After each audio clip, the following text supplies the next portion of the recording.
Hello and welcome to episode number 324 of the Armin Show podcast, where we have been booming, growing, learning more creativity, economics, science, human behavior, understanding more about the world and connecting with people. And we just had our second panel. That was cool.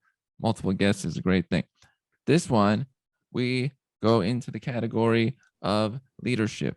There's a book that has come out called Inclusify. The author of that book is my guest today, Dr. Stefanie K. Johnson. For some backstory here, Associate Professor of Organizational Leadership and Information Analytics at University of Colorado-Boulder, Leeds School of Business. I have not spoken with anybody, I think, in Colorado in recent time, and is a fellow of the Society of Industrial Organizational Psychologists, American Psychological Society, many journal articles, 60 in Journal of Applied Psychology and Academy of Management Journal, and the author of Inclusify, The Power of Uniqueness and Belonging to Build Innovative Teams. Stefanie, welcome to the show. Thank you so much. You should have more people from Colorado. It's a great place. This is true.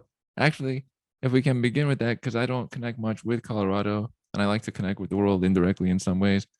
Tell us about Colorado, why you're there, what you like about it, and if you've been there for a while, what's happened in the last few years. Yeah, sure. So I'm originally from California. So I have, I think, a preference for the West in the United States, but the real reason I'm there is just for work. So the University of Colorado is an amazing institution. And I think I've been there for 15 years. Nice. And in that time, like, have really grown to love the positive. Like, people are really upbeat and happy and outdoorsy and like very, very healthy. All things that I think are good. And where I live is just in Boulder. There's like, you can walk everywhere, you can ride your bike. I think all that's really nice. And it has changed a ton in 15 years. So How's it changed? I think just a lot more people are moving there from other places. So maybe I shouldn't sell Colorado too hard because we have a lot of people moving in. And it's making it a little more crowded. Everybody who's listening, relocate to Colorado. That is a tip. Yeah, especially people from California. And there's a lot of Californians. That makes sense. Anybody from California who hears this and has not yet gone to Colorado, that's the place you have to go. It's required by law now. If you haven't come, why not? What are you doing? That's true. Outdoorsy is a thing. And there's a lot of large mountains there, if I recall correctly. And people are going up them and then down afterwards. That is quite true. Usually, you hope. Yeah. Sometimes they go up and then side to another mountain and then down that one. So there's multiple options here. That's cool. And Colorado and University of Colorado-Boulder, was there any special elements of that university that geared you towards there that you picked over some other location or their specialty? Yeah, no, I mean, Colorado has a myriad of wonderful higher education institutions. The University of Colorado-Boulder is actually the third university I've worked at in Colorado. So I think they're all brilliant in their own different ways. I don't know, I think University of Colorado-Boulder is probably the school that people are most likely to come into from out of state. The other schools, like a lot of people from Colorado go to, but I think we have most out of state students. Because it is so beautiful. Like, if you Google it, the pictures are breathtaking, and that's just how it looks. I think it's way more breathtaking in person. That makes sense. I will be Googling it. I Google a lot of stuff. It's good to keep track of everything or check things. Google Earth, Google Maps, videos on YouTube. You can go places almost indirectly. And then when you go there. And you kind of need to, because traveling's hard. Valid point. True that. Transportation. That's a different segment. I have had no episodes on specifically transportation, but one day in the future, I'll just be talking about transportation. There you go. That's pretty good. Yes. Now, into the category of leadership and what you have written about. Leadership is an important one to me. People who speak in public, people who lead groups, organizations are the ones that guide everything, and then everything else follows that, the way I see it. So why is leadership important to you? Do you have leadership qualities that you have always felt, or have you gravitated towards individuals who have those qualities? Yeah, those are, I mean, all great questions. So I totally agree with you that leadership is kind of everything. Maybe I've always kind of felt that way. I went to college to study leadership, which is weird, I think, but I chose a college that had a specific focus on leadership. It's Claremont McKenna College, and they have the Henry Kravis Leadership Institute there. And they call it a certificate, but it's like a minor in leadership. And I did a senior thesis on leadership and then did a PhD and a master's on leadership. So I think it's always something that has been important to me. But I will say that in the last 2 years, I think everyone sees how important leadership is. I think there's, people who love leadership, and then lots of really smart people who rightly say, we kind of over attribute things to leaders. If a company succeeds, since I'm a business professor, if a company succeeds, you say it's the leader. If a company fails, you think it's the leader. Oftentimes it's the market or a disruptor or something else, the technology, changes in customer preferences.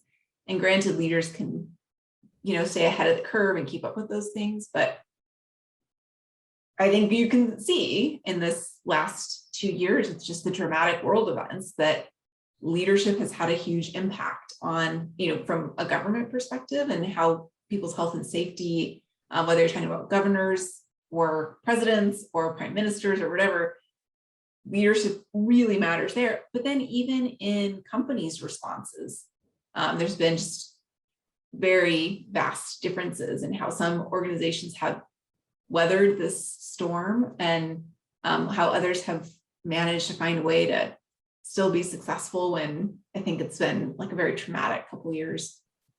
And then for traits, I think that for me, like one of the biggest traits that leaders need to have is empathy.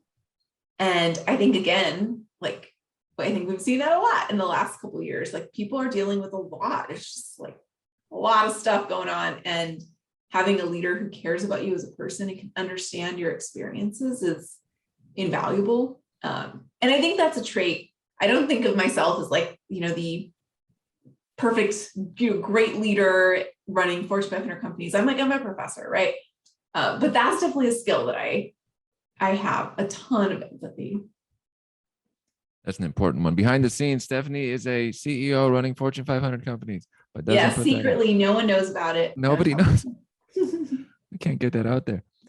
Empathy, you mentioned there, is a big one. I noticed that whatever category you're in now versus 10 years ago versus 20 years ago, if you don't have a huge chunk of empathy, you're knocked out, whether it's even making social media content or relating with the group in a company.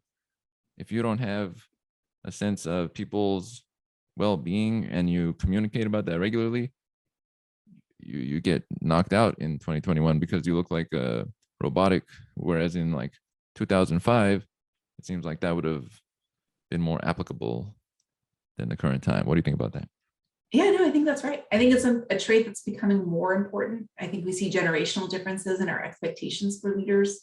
There was a study done on the gendered role of leaders. It wasn't me, but it was a brilliant study. I think it was in the journal PNAS, and they looked at how expectations for leaders have changed using a national survey that goes out every 5 years. And it was a span of over 50 years, maybe more, maybe 70 years, that they've looked at changes. And the expectation has become much more that leaders are someone who, cares about you, shows concern, develops you, not just the command and control, monitoring leader, micromanaging. I'm going to make sure you do your job or I'll fire you. I think, I don't know why anyone ever wanted that, but today's generation, and maybe even, millennials and Gen Zers, are just pretty unwilling to accept that as a leader. They don't want that in their leaders, and they're not willing to work for leaders who are that way.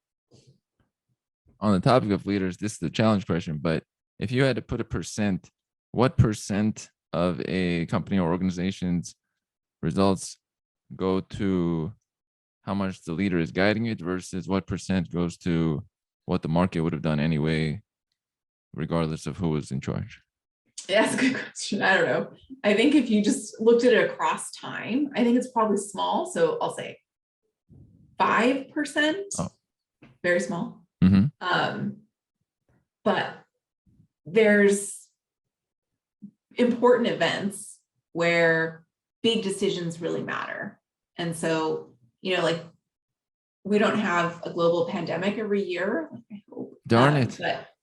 But this is an opportunity for leaders to really make a difference, right? Like the leader might have gone through a few CEOs or then a few governors, maybe a lot of them haven't done remarkable changes. I think things kind of stay the same. But then when you see a massive disruption in world events like this, that's when the leadership really matters. And so maybe it's having the right leader in place for when those events occur is so important. And I don't know, maybe it's more. I'm sure there's a study that quantifies it, and it probably depends what outcome you're talking about, right? Is it profits, or is it, I think leaders can have a huge impact on things like your environmental impact of the company, how inclusive, that's what my research is focused on, diversity and inclusion. Leaders can have a big impact on that. And maybe there's that impacts profitability down the way. But immediately, I think the market drives a lot of profit, right? That's true. It's like a big ocean and the wave going, and there's only so much that can be done there. And then each leader, they're kind of, it's like punctuated equilibrium. There's these key points where things occur, and then there's where you want to have a strong force to ground your group. But then in most time, they don't do so much, which is fair. Maybe. I don't know. What do you think? What would you estimate that? I like the return to myself. That's wonderful. Shout outs to Stephanie Johnson, including Armin. That's wonderful. I would say that you're right. It seems like in those key points that you would want somebody to guide things, give it a grounding force and manage it. And then most of the time, there's not so many shocking decisions that need to be made. So then it's calm, and then it's market driven. It seems like that. And then really bad mistakes too. So maybe it's more, because like if you look at these like corporate scandals where CEOs and others do really, really bad things, then you can really hurt stock prices. And so maybe it's more. I need to look it up. I'm going to post it in the comments later. That's cool. Now, this is a good application here because you just included me in the thinking about that question, which is inclusion, which is related to Inclusify, which is the name of your book. I want to discuss what we want to include. Why is that valuable? What do we gain from including different individuals or personality types? What can we get?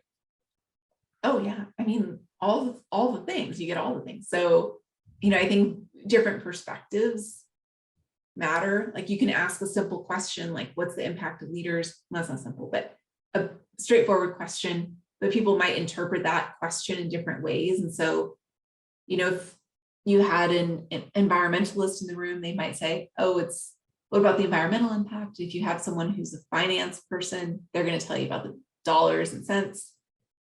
People of different genders and races, persons with disabilities, like we're all bringing different perspectives with us. That's diversity, right? If you just count them. But if people are willing and able to speak freely and contribute ideas, that's inclusion. And so we see when leaders are more inclusive, or when spaces are more inclusive, that you get more ideas on the table, greater creativity, better innovation, improved performance, higher engagement, all of, I think, a lot of good things that, at least in correlational studies, have shown to have positive impacts on bottom line outcomes, such that at least one study showed that inclusive companies outperform others at a rate of 8-1. That's not small, nope. Right? That's a big difference.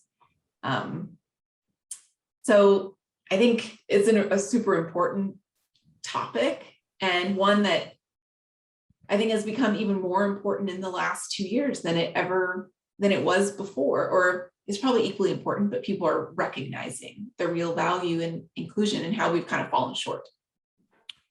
Makes sense. Now, in this category, I always go more towards personality in general. And so do organizations look at having different types of personalities in their location, is that so key to have maybe a go-getter versus a more thoughtful person versus abstract versus different kinds of thinkers? How has that been applied in organizations? How can it be applied? Yeah, absolutely. I mean, that's part of it, right? Having the diversity of personality. If you're thinking about introverts and extroverts, if it's kind of what you're referring to, there's benefits of both, right? Like extroverts are great. They think out loud. They can do a good presentation. If you have a bunch of extroverts talking out loud in a room, you're going to get a very different outcome than if you have those more quiet thinkers who are going to approach it from a really different way. I think also neurodiversity, having that like different cognitive structures that people bring to the table is hugely important for the same reasons. You're going to process information differently. Those things are hard to capture. I mean, I guess personality you can measure on a personality questionnaire, but I would say I work with a lot of organizations, and I don't know any organizations that use personality questionnaires in a way to assemble teams.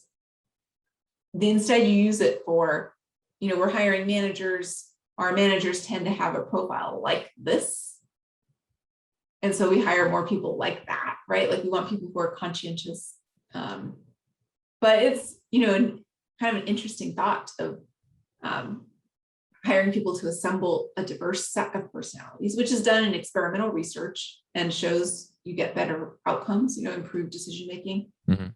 And there are some consulting firms that do this. The Medici Group, it's a boutique consulting firm based on a book, a New York Times bestselling book called The Medici Effect. And it's like, if you bring together these different perspectives, you can get improved outcomes. And they kind of do that. I don't know exactly their magic secret sauce of how they put teams together, but that's what they do. They assemble these task forces of people with different viewpoints, and they get these amazing outcomes for companies.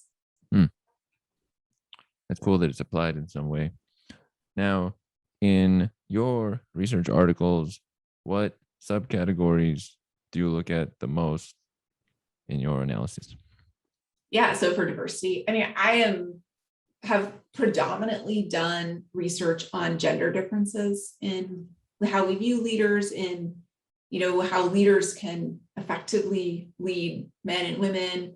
I would say mostly because there's the most data. Like if you're looking at corporate data, there's often gender diversity. Like maybe you don't have 50% women CEOs, but you have maybe 50% women employees, right? And so it's allowed some pretty rigorous, robust analyses. Second most common for me I'm super interested in race, and then very passionate about the intersection of those two things, race and gender. So how we view Black female leaders, or I'm Hispanic, so Latina female leaders. But I haven't done any robust analyses on that because I just don't have the data. I can find things, right? But I'm not sure it would hold up to replication if there's really small samples. If you're looking at a company and you want to look at, exactly what leaders should do to engage Asian male employees, like it's quite difficult to find those things. But I would say those predominantly race and gender. Yeah, that is very specific. In the last few years, what are some companies or organizations that are applying this kind of understanding and are getting benefits from it by including people that maybe they wouldn't have included 20 years ago? Yeah, I mean, I think a lot of companies are trying to do this. I mean, most organizations will say they're doing this. If you follow like the Fortune 500 or S&P 500, following the murder of George Floyd, more than half of the Fortune 500 company CEOs said a public statement around diversity, or at least violence, I guess, against Black and African American people in the United States. And many of those have also included like concrete commitments to what they want to do to promote racial justice. So I think it's a lot. Like hopefully more companies are leaning into this, but employees are demanding it. And so more and more doing it. The companies that I profile in Inclusify, so part of that work is I went out and interviewed Fortune 500 CEOs of some of the best companies. Of course, CEOs like myself, of course. And so I can definitely tell you, like, people who really blew me away. Kevin Johnson, the CEO of Starbucks, amazing leader, has done a ton of work on that corporate board to increase diversity, get different perspectives. And then throughout the organization, I think just everything they do has that inclusion mindset. PayPal, Dan Schulman is the CEO, has done a ton with specifically that, the organization focuses on uniqueness and belonging, which is the same approach that I take in Inclusify. I would like to say that he kind of stole my idea, except he didn't. He had this idea before, but it's these are like the two most basic and essential human needs. And Schulman really recognizes that in terms of how they bring employees together. So they're celebrating the uniqueness that people bring, but also ensuring that people have a place they can belong, even though they're different, or maybe because they're different, right? They can all belong.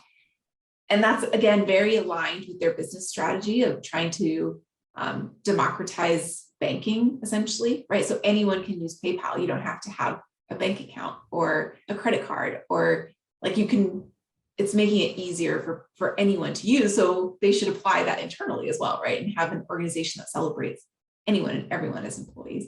Salesforce, and I can go on forever, but Mark Benioff, I think, is probably the first leader that I met that I was like, this is what every corporate CEO should be. Like, if only every corporate CEO were like this, just his perspective and willingness to take risks for the betterment of his company and his employees, and like respond to what the employees want.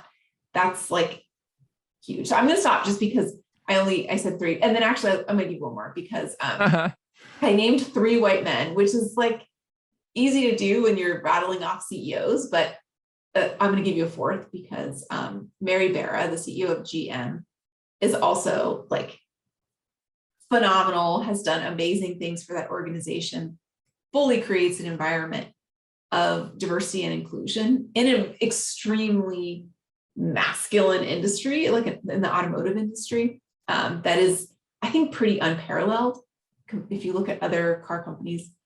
So it's still not equitable, one woman and three men. That's fair. And I like the concept of including, I've noticed that the last, let's say, decade a lot, but no matter what, somebody that only reads through Braille, or somebody that only visually takes in a certain kind of light, or basically every kind of person that has every variation of how they experience the world, there's more of like, hey, we see you as well. Whereas let's say 40 years ago, it might have been like, all right, well, we don't have a audio sensor for that or something. We don't have that. So best of luck. But now there's more of listening to all the different kinds of individuals who were there the whole time. It's almost like one day we'll be able to talk to even other organisms and realize that they were talking to us the whole time in some way as well. It's like maybe so. I mean, that should always be the case because there's, federal law, the Americans with Disabilities Act, that tries to protect employees with disabilities to ensure that they can do their work, effectively by providing opportunities to allow them to do their work.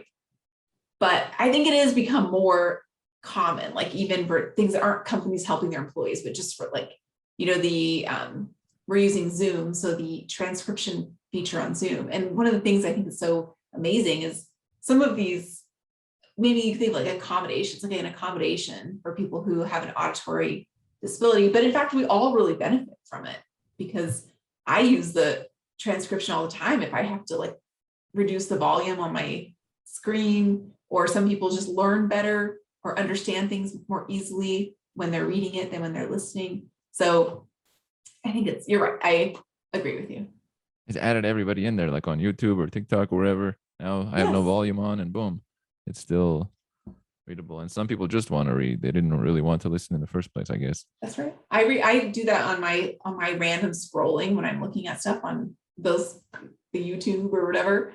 I do read everything. I never listen to it. And then I realized there's actually music associated with some of these things that it makes a lot more sense when I finally listened. That's true. On that, actually, media, I'm always media oriented because so much of the discussion across the planet at this point is on a few media platforms or whatnot. What do you like to take in? Are there any specific people you gravitate towards for their information, or what kind of mediums do you like to listen to or read from or take in? Yeah, I do Instagram, so I read a lot of stuff for like entertainment on Instagram, and Twitter. I probably spend most of my time on LinkedIn just because I follow a bunch of like really great resources for diversity and inclusion. And so those come through more on LinkedIn. I think you get it on Twitter as well, maybe less so on Instagram, but I think the LinkedIn for like, a business perspective, I think it's so amazing. And I think they're keeping up with these other types of platforms that have more video, and they're doing more video now too, because it's just more engaging, right?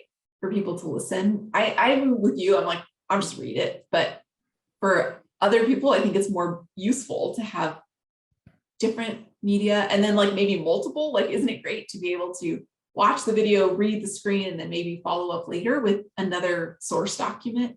Like, I think that's probably the way learning is done most successfully, through that. Like, you get it through a few different like layers. Yeah, exactly. What do you read? Well, Or follow? gosh, Obviously we all listen to your podcast, and people watch it as well. That's the number one most popular. But what else do you look at? Stephanie's going to be a regular on the show. Classic. Now, I would say, boy, the questions are great. It's not often. By the way, that says something. Automatically, my mind goes to the fact that very few people turn things around, and that is a leadership quality that's not common in most individuals. So I noticed that, because it's like when I used to reach out to certain people, I used to host kind of group events many years ago, I just remembered, and I would go find people, but I was the one leading the way, so nobody else would do that. Once in a while, if somebody else would bring a couple of people, I'd notice they had some percentage of my element as well in them. And then some people, if I left them for 15 years, they would have never done some of that. It wasn't their thing.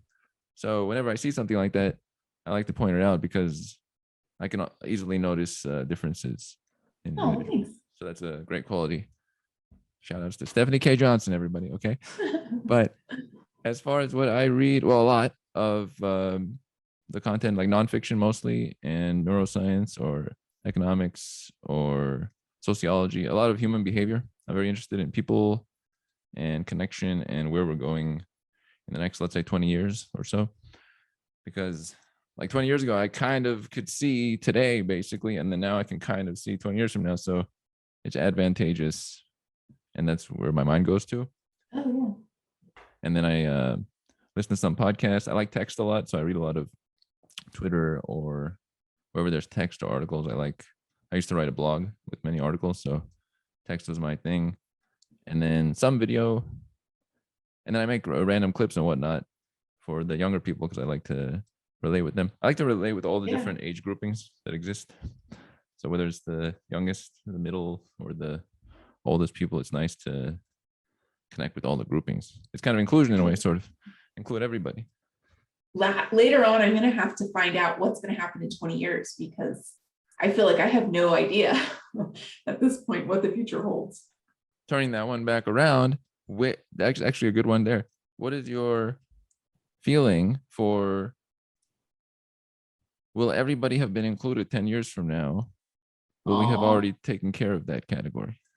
No, they will not be, because I don't know that if we continue at the rate we're currently going, there's, scientific estimates of where we'll be. And at least the World Economic Forum estimate says 170 years for gender parity. I think it's 230 for racial equality. So I don't think we're going to get there in 10 years, but I do believe that there's really a dramatic shift happening. And you said earlier punctuated equilibrium, and I think it's kind of like that. I think it's global. It's not just something that's going on in the US, but I think it's a different generation. And, I thought, but I was in a generation, right? And I think all generations they're kind of idealistic. That's the stereotype, right? Like they want all the good things. I want to protect the environment. I want equality. And then as you get older, I don't know, maybe reality sets in and we become more jaded. I don't think that's happening with this current generation of, I guess they're millennials. We're including audio too. That's inclusion. I included also a phone call. I think they're staying with that idealism, and I think they're demanding increased inclusion. People ask about it when applying for jobs, like, what are you doing for diversity and inclusion? And they're not all, it's not just women asking, it's not just people of color, persons with disabilities, or LGBTQ plus community. It's just like people care about it and in amazing ways. And so I think there will be increased levels of inclusion. I think we're not going to get to equality in 10 years, but hopefully it'll look really different. I hope. We're seeing, I've been tracking corporate board hires in the Fortune 500 over the last year and some, since the murder of George Floyd, because many companies came out and said, hey, we're going to do all these things. We're going to increase board diversity. We're going to set goals for increased diversity. And so I'm like, that's great. I'm going to see if they do it. So I've been tracking it. And, the number may not be totally perfect because some people I don't know their race, but since June of 2020 until June of this year, maybe there's more data coming forth. Mm-hmm. There were 141 Black board members added to the Fortune 500 boards. The previous 5 years, June to June, of adding all those 5 years together, it was 145. And so it's like a big increase in diversity on corporate boards, right? Like it wasn't moving every year is the same. And then this year is like very different. And so, I think that means something. We're seeing the same thing with gender. We saw more probably after the Me Too movement. There's been an uptick in women on corporate boards, and corporate boards are only one thing, but you're talking about the very top of the company. And so that does trickle down to impact the kinds of decisions the company makes, or who's included in the company, what their hiring strategy is, what their business strategy is. Do they care about CSR? Like all of those things are linked to the diversity of the board and the executive team, but the board impacts the executive team too. So I think we'll see big changes. I want to believe it's going to happen, but I also know that it's going to take work. It's not just going to happen. It means we're going to have to do it. There's two concepts you just brought up that I think are important. One of them is the build up to something. Sometimes you will write articles for months and months and months, and there's no real high level of engagement. And then at some point, due to the build up, boom, there's a trajectory, and then it goes off because you had that base in the first place. It might look like it just randomly took off, but it took those 3 years or whatnot to build to that. And then the other point you brought up there of having numbers and tracking them, it's kind of like the climate change conference, where if they don't have a certain goal and put deadlines in and push it in some way, without those elements, you can't get nearly anywhere because you have to pin things down in some form. Are these two key elements of leadership? What are some key elements of what a leader brings to the table? Yeah, well, at least in this conversation of diversity and inclusion, I think look at your data. It's something that, business leaders, government leaders, we do it for all financial things. We look at the data. We're going to use, I think Dr. Steph said she reads LinkedIn. Maybe we should increase our presence on LinkedIn, right? That's let's track it. What happens when we do it? What does it cost? What's the ROI? Should we keep doing it?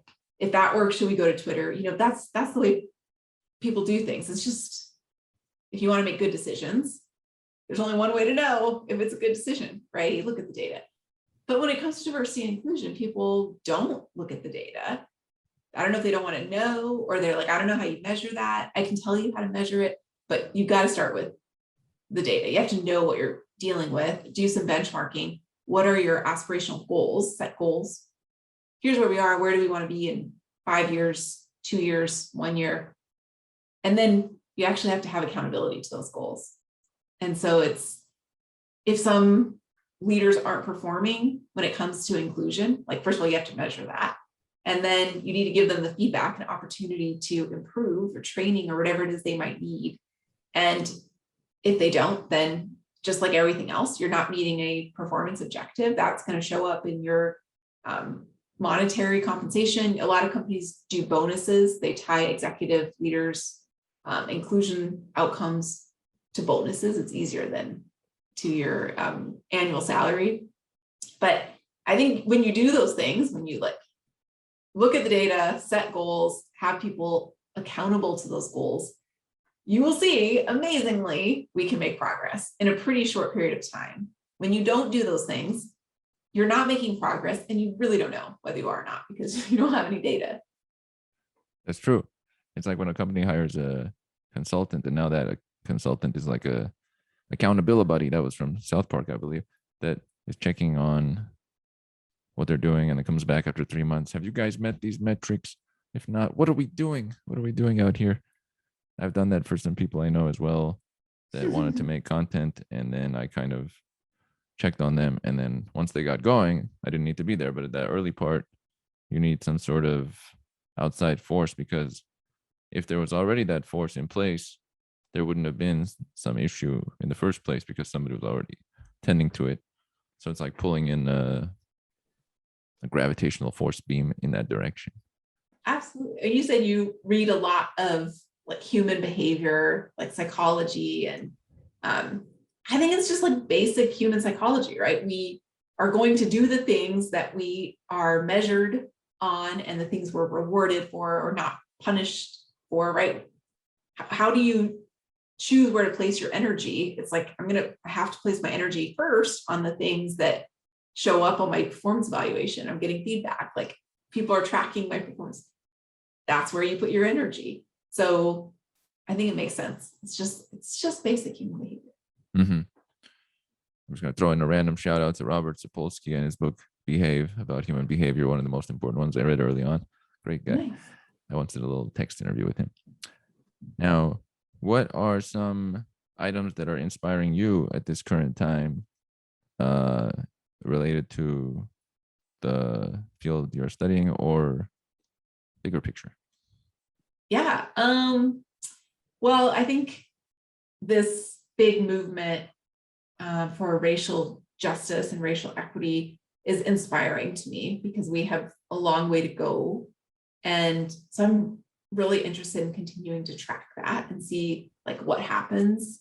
And like, what we can actually do, because I'll say, COVID, right? This whole global pandemic happened, and all the ways that we used to do things are over. We're doing everything differently now. We're working remotely. We're doing, I don't know if you always did remote video podcasts.